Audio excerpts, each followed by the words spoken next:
Selamat datang kembali. Pada video kali ini kita akan coba bahas tentang penggunaan heading di dalam sebuah HTML. Silakan kalian buka sublime tag kalian. Jangan lupa untuk membuat sebuah folder baru ya, buat sebuah folder baru di dalam folder HTML kita, di dalam HTML ini. Kemudian buat sebuah folder baru. Langkahnya sama seperti video sebelumnya.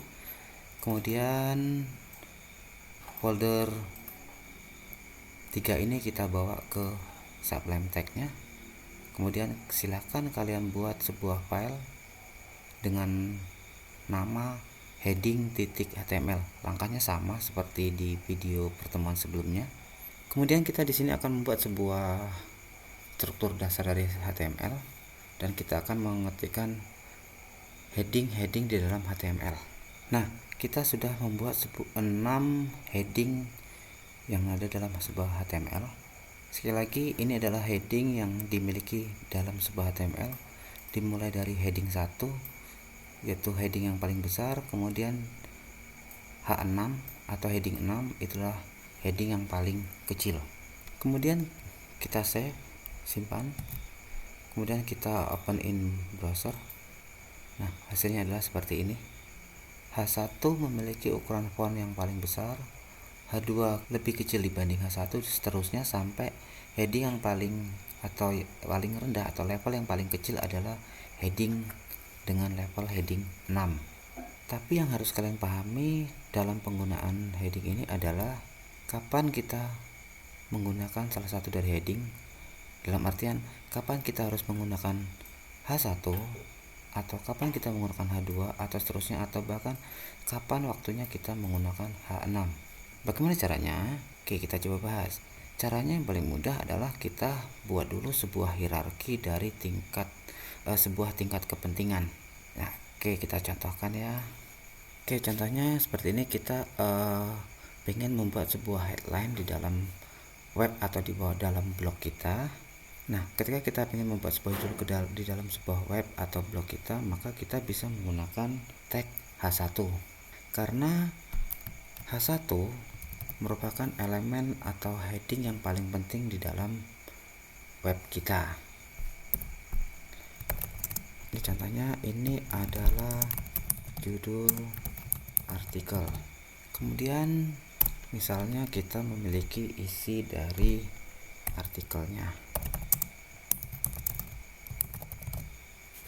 Misalkan di dalam isi dari artikel ini kita memiliki subjudul. Jadi seperti ini.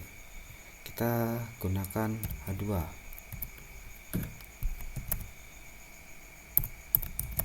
Subjudul.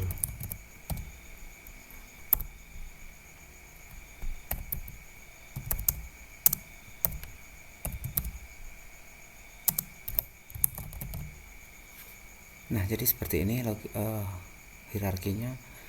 H1 itu adalah judul yang paling penting. Kemudian H2 adalah boleh katakan sub dari judul yang pertama dan seterusnya. Nah, itu adalah salah satu contoh hierarki tingkat kepentingan penggunaan dari heading atau H di dalam sebuah HTML. Nah, untuk lebih jelasnya kita coba buka halaman website. Nah, di sini saya sudah coba buka halaman detik.com. Nah, kalau kita perhatikan pada halaman detik.com ini banyak sekali judul-judul yang menggunakan heading dari H1 dan H seterusnya. Kita perhatikan di sini. Nah, kalau kita ingin melihat apakah judul yang ada di sini atau di headline news ini adalah judul yang paling penting ya, ini menggunakan H1 atau tidak, kita akan coba lihat dan kita akan menggunakan fasilitas yang ada di dalam Google Chrome. Caranya klik kanan, kemudian pilih inspect. Nah, untuk melihat apakah judul-judul di sini menggunakan H1 atau bukan, caranya gampang. Kalian klik yang ini, klik, kemudian arahkan ke judulnya. Nah, kalau kita lihat di sini ya, dia menggunakan H1. Ini kita lihat di sini H1. Artinya judul di headline news ini memiliki tingkat kepentingan yang paling tinggi. Nah, kemudian kita coba lihat untuk judul-judul di bawahnya. Oke, contohnya adalah ini. Kita coba yang ini. Nah, kalau kita lihat di sini bahwa ini menggunakan heading H3. Kita perhatikan sini. Nah, ini menggunakan heading H3. Jadi artinya judul yang di sini tingkat kepentingannya masih lebih rendah dibanding heading yang di sini.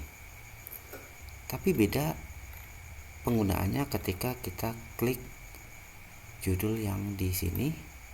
Kita klik, maka dia akan menjadi headline news yang utama. Kita coba. Kita klik lagi, kita arahkan ke tulisannya. Nah, maka dia di sini akan menjadi H1 atau tingkat kepentingannya menjadi level yang paling tinggi.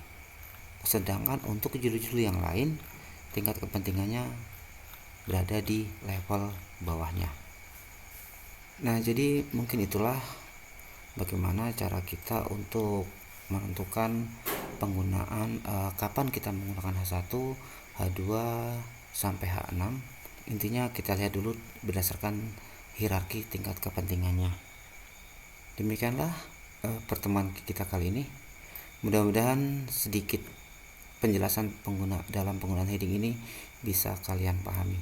Oke, terima kasih. Kita ketemu lagi di materi selanjutnya.